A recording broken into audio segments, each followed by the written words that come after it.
नमस्कार दोस्तों, मैं देसराज चौधरी राजस्थान के चुनावी अपडेट के बारे में आपके साथ हाजिर हूँ।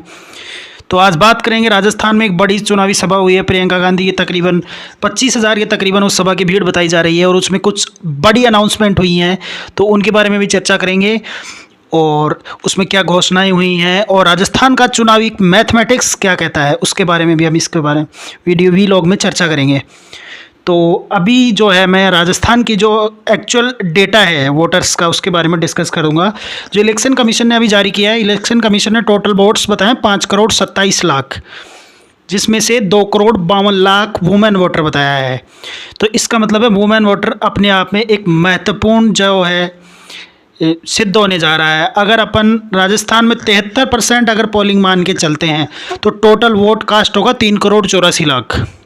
अगर 3,84,00,000 होगा तो मेजोरिटी आएगी 1,92,00,000 वोट के आसपास। 1,92,00,000 वोट जो पार्टी ले लेगी वो सरकार बना लेगी, मतलब वो जो बेंचमार्क है उससे आगे निकल जाएगी। तो ये जो आंकड़ा था ये पिछली गवर्नमेंट में 1,39,00,000 वोट होगा था।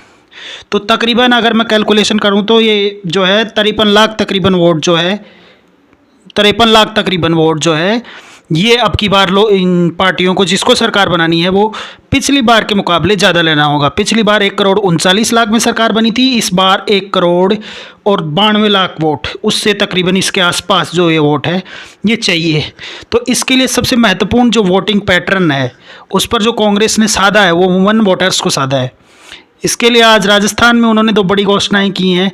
पहली घोषणा करी है उन्होंने 500 रुपये में हर परिवार को सिलेंडर, जो पहले केवल बीपीएल को मिलता था वो अब हर परिवार को मिलेगा, पहली चीज़। दूसरी चीज़ उन्होंने घोषणा की है हर महिला मुखिया को हर साल 2,000 रुपये। ये योजना पहले कर्नाटक में लागू करी गई थी, तो वो एक ट्रायल था। चूँकि अब राजस्थान में इसको, चूँकि कर्नाटक में तो 24,000 रुपये पर मंथ पर सालाना हो गया, राजस्थान में केवल 10,000 दे रहे हैं। ये एक बड़ा सवाल है, लेकिन राजस्थान में भी इसे एक बड़ी योजना के रूप में वुमेन वोटर को साधने के लिए माना जा रहा है। तो क्या इससे वुमेन वोटर शिफ्ट होगा ये आने वाला वक्त बताएगा, इसका इम्पैक्ट कितना होता है। और इसके इम्पैक्ट ये होंगे कि बीजेपी भी अब फ्री बीज पर ध्यान देगी। फ्री बीज का मतलब जो निःशुल्क सेवाएं हैं उन पर बीजेपी का भी फोकस रहेगा। चूंकि मध्य प्रदेश में पहले ही शिवराज सिंह चौहान ने 1,500 रुपये की स्कीम लागू कर दी थी। मध्य प्रदेश में कांग्रेस ने 2,000 का वादा किया है, 2,000 हर महिला मुखिया को मिलेंगे। चूँकि राजस्थान में अभी सिर्फ 10,000 रुपये सालाना किए हैं तो ये वहाँ के मुकाबले काफ़ी कम है। हो सकता है आने वाले समय में लोकसभा चुनाव में इस वादे को बढ़ा के और भी बड़ा किया जा सकता है। अगर राजस्थान में इसके सकारात्मक परिणाम मिलते हैं तो ये जो 2 वादे थे 500 रुपये में सिलेंडर और 10,000 हर महिला मुखिया को सालाना, ये आज की हाईलाइट थी प्रियंका गांधी की स्पीच की। चूँकि ये रैली राजस्थान के झुंझुनू, जो कि शेखावाटी का एक हिस्सा है, झुंझुनू जिले में विधानसभा की 7 सीटें आती हैं, तो ये उन 7 सीटों पे एक बड़ा इम्पैक्ट नज़र मान के चल सकते हैं आप। 7 पूरे राजस्थान के लिए योजना है और इसकी घोषणा झुंझुनू में की गई है। झुंझुनू वैसे आर्मी एरिया माना जाता है, वहाँ के लोग शहादत देते हैं और ज़्यादातर आर्मी और एयरफोर्स जो देश सेवा है वहाँ पर मिलते हैं। झुंझुनू के लोग, सर्विस लोग ज़्यादा हैं झुंझुनू में। तो ये उस जगह रैली थी और तकरीबन भीड़ का, जैसे मैंने पहले जिक्र किया, तकरीबन 25,000 के तकरीबन इस रैली में भीड़ थी। अब हो सकता है कांग्रेस का कुछ ज़्यादा आइडिया हो, लेकिन 20-25,000 के बीच तकरीबन इस जो है रैली में जो एक डोम आकार के शेप में बनाया गया था उसमें ये भीड़ थी, मौजूद थी। तो इतनी बड़ी ये रैली थी और इससे आने वाले समय में कांग्रेस जो गारंटी दे रही है इनकी संख्या आगे लगातार बढ़ने वाली है। तो इसमें जो गारंटी शब्द है ये पब्लिक में वास्तव में हिट करेगा। गारंटी,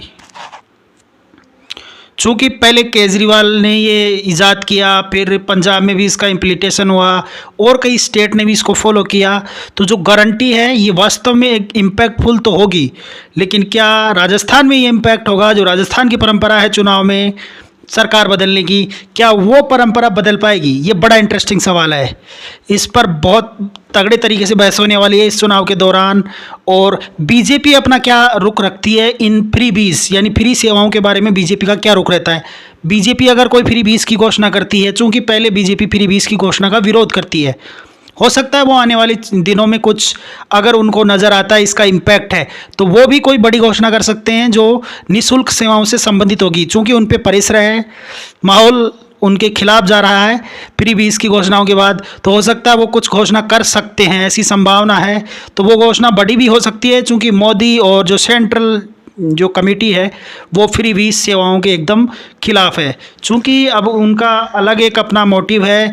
और प्रियंका गांधी ने एक बात का जिक्र भी किया है फ्री लिफाफे का, मोदी का लिफाफा खाली है, यानी कि मोदी जी अपने मित्रों और जो दोस्तों उनको केवल फ़ायदा देते हैं। और जो कांग्रेस पार्टी के बारे में उन्होंने बताया वो हर थोड़ा करके सबको देती है, जबकि मोदी जी एकदम पूरे के पूरा ट्रक जो है वो अपने दोस्तों को दे देते हैं। ये प्रियंका गांधी का कहना था आज की रैली के में। तो आने वाली दिन काफ़ी दिलचस्प होने वाले हैं चूँकि कांग्रेस टिकटों में काफ़ी पीछे चल रही है।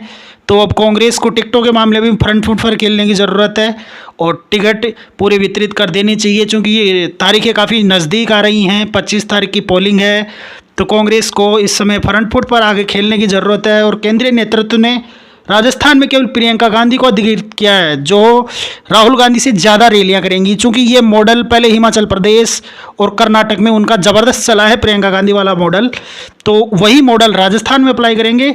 और राहुल गांधी अन्य स्टेट में देखेंगे जहां कांग्रेस पहले से थोड़ा एज पर है, यानी कि वहाँ स्थिति अच्छी मानी जा रही है। चूँकि राजस्थान में इतिहास रहा है, इस वजह से प्रियंका गांधी को यहाँ पर लाया गया है और उनकी काफ़ी रैलियाँ आने वाले समय में होने वाली हैं। तो ये बड़ा दिलचस्प होगा। उनकी रैलियों के माध्यम से कांग्रेस जो है गारंटियों की घोषणा करेगी, और भी गारंटियां आने वाले समय में कांग्रेस सरकार देने वाली है। तो ये बड़ा दिलचस्प चुनाव होने जा रहा है। और बीजेपी की तरफ से टिकटों के अलावा कोई बड़ी घोषणा, कुछ मैनिफेस्टो या कुछ ऐसी चीज़ें बाहर नहीं आ रही हैं। अभी नेता दिल्ली में है, कोई रैली वगैरह कुछ खास बड़ा नज़र आ नहीं रहा है। केवल मोदी जी रैली पिछले समय में कुछ करके गए थे, इसके अलावा उनका कुछ नज़र नहीं आ रहा है। तो देखते हैं दोनों पार्टियां किस तरह से करती हैं।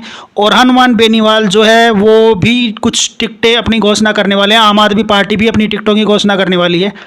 हनुमान बेनीवाल जी देख रहे हैं जो कांग्रेस और बीजेपी जिनको टिकट नहीं देती है उस एरिया में हनुमान बेनीवाल उन पर दाव खेल सकते हैं। जो कांग्रेस और बीजेपी के छोड़े हुए घोड़े हैं, जिनको कांग्रेस और बीजेपी ने टिकट नहीं दिया है, उन पर दाव हनुमान बेनीवाल खेलेंगे। ये कन्फर्म है, इस वजह से वो टिकटों का इंतजार कर रहे हैं हनुमान बेनीवाल। और आम आदमी पार्टी भी सेम फील्ड पे खेल रही है। जो इनको टिकट नहीं देगी कांग्रेस बीजेपी, उनको ये दोनों पार्टियां टिकट देंगी और उन पे दाव चलाया जाएगा। और कांग्रेस का किसी पार्टी से गठबंधन होता है सीपीआई सीपीएम से, तो वो आने वाले जो लिस्ट आएगी उसमें ये डिक्लेयर हो जाएगा। चूँकि अभी आरएलपी का गठबंधन की चर्चा चल रही है, वो भीम आर्मी से गठबंधन कर सकते हैं। तो भीम आर्मी ने कुछ जगह पर घोषणा कर दी है, कुछ जगह पर घोषणा उनकी बाकी है। तो ये बड़ा इंटरेस्टिंग होगा अगर आरएलपी का गठबंधन भीम आर्मी से होता है। भीम आर्मी का हो सकता है जो दलित वोटर है उससे कुछ इम्पैक्ट नज़र आए, दलित जाट कॉम्बिनेशन कुछ बैठाने की कोशिश हो सकती है। अगर ये मैसेज जनता के बीच में इम्पैक्टफुल तरीके से चला जाता है तो बड़ा इंटरेस्टिंग होगा। भीम आर्मी और आरएलपी का गठबंधन ये दोनों पार्टियों को कितना डैमेज करता है, ये बड़ा इंटरेस्टिंग सवाल है जो आने वाले दिनों में जो लिस्ट आएगी और जो गठबंधन की रूपरेखा होगी उसमें ये तय होने वाला है। तो इन्हीं अपडेटों के साथ मैं देसराज चौधरी आगे आपसे अपडेट देता रहूँगा। तो इसके लिए आप मेरे YouTube चैनल को सब्सक्राइब करिए, बेल आइकन को प्रेस कीजिए, ऑल को प्रेस कीजिए ताकि मेरा नोटिफिकेशन आपको समय पर पहुँच सके और आप मेरा अपडेट देख सकें। तो बाकी बातों के लिए शुक्रिया।